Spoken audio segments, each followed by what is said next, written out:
Mala to byť turistická atrakcia, ale zdá sa, ako by turistov skôr odrádzala. Ľudia na Liptove sa sťažujú na neustály hluk nad hlavami.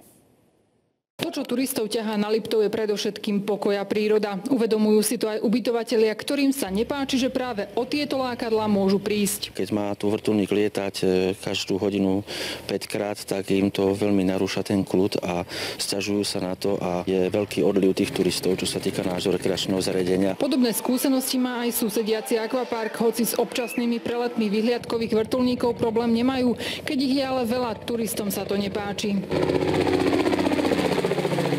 Zaznamenali sme sťažnosti v našej prázdninovej dedinke vedľa akvaparku.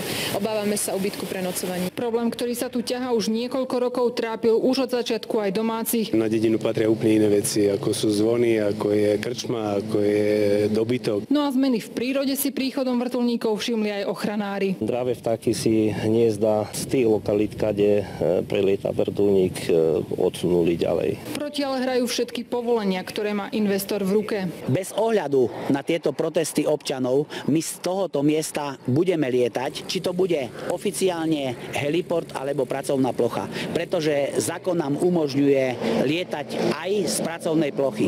A čo na to mesto? Jednoznačnú odpoveď sme nedostali. Všetky postupy mesta Liptovský Mikuláš sú a budú v súlade so zákonom a súčasne verejným záujmom.